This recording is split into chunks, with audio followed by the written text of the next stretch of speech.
She leaned in, her breath hot against my trembling skin. Shh! Don't you dare to mention this to anyone, or else you will regret it in ways you can't even imagine. A shiver ran down my spine. This wasn't a threat, it was a promise. With that, she stormed off, leaving me standing there, shaken and alone.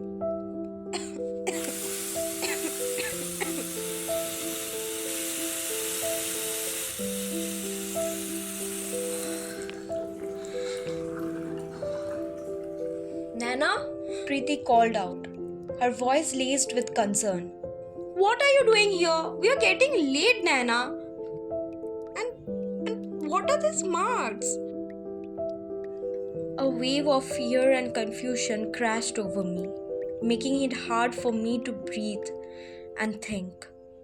I struggled to find the right words, but nothing came. It's nothing. We should go. We are getting late. Kriti reached for my hand, trying to stop me.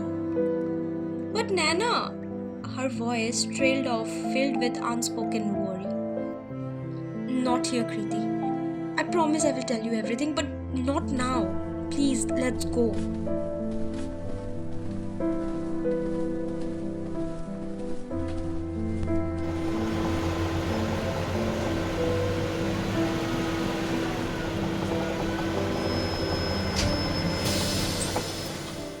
I tried my best to act normal, hoping that incident won't repeat itself. We returned to the hotel. Everyone gathered in the common area, chatting, taking pictures, and enjoying tea and coffee. The atmosphere was light, but I couldn't shake off the heaviness in my chest. And then suddenly, our principal made an announcement. We will have a bonfire session tomorrow. The excitement in the room doubled. Everyone's mood lifted instantly. The much anticipated bonfire finally arrived the next evening. I slipped into a floral dress, layering it with a cozy jacket. Shirisha, Kriti, and I made our way downstairs, where our classmates had already begun to gather. For that moment, it felt like as if the time had paused. All the weight from the previous day's incident melted away. It was the night of pure joy, where nothing else seemed to matter. After dinner, we all gathered. Laughter echoed through the night as we soaked in the fun. It was a night filled with light-heartedness.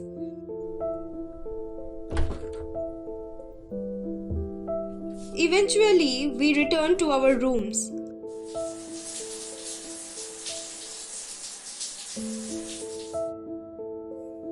After freshening up, I finally mustered the courage to share what happened. Sitting on the edge of the bed, I said, I need to tell you both something. Shirisha leaned in with a playful glint in her eyes. Is it some gossip? Come on, tell us. I'm excited. I shook my head. No, it's not. I'm serious, guys.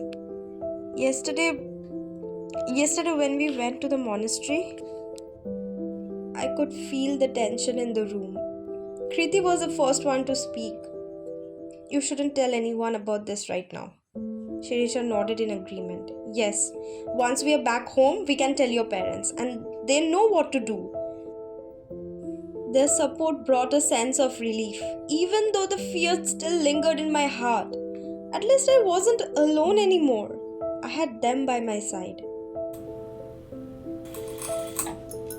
Suddenly, the lights went out. Kriti and Shirisha, both terrified of ghosts, clung to each other, refusing to leave the room. I'm going to check what's going on, I said to sound braver than I felt. Kriti jumped and said, Are you crazy? Stay here. Ignoring her protest, I stepped into the dark hallway. I moved cautiously, searching for someone who could help. I felt a firm grip on my arm. My heart raced as the door slammed shut behind me. Ayan, is that you? A very cold voice responded, but it was familiar. Please let me go. Why are you doing this to me? Panic rising in my chest as I struggled against their grip, and I finally recognized their voices. It was the two security guards who came with us from the school to protect us, and they were there for our safety. But then, why are they doing this to me? Instead of releasing me, their hold tightened. Just let me go, or I will scream. I will call the teachers. Scream all you want. No one is coming for you. One of them leaned in closer. His breath was hot against my skin. We are only doing our job. So behave, and this will be much easier for you. Please help me! Someone please help! The door cracked open, and for a brief of moment, relief washed over me as I saw the head of the security standing in the doorway. But behind him stood the one person I feared the most. It's her. Her sharp gaze met mine, and instantly that silver of hope crumbled. She stepped forward, her lips curling into a cruel smile. I warned you. I told you not to speak about the incident, and yet here we are. No, I didn't, I stammered. She turned to the guards, her eyes glinting with something dark. Beat her so badly that even her own parents won't recognize her. I barely had time to process her words before the first blow landed.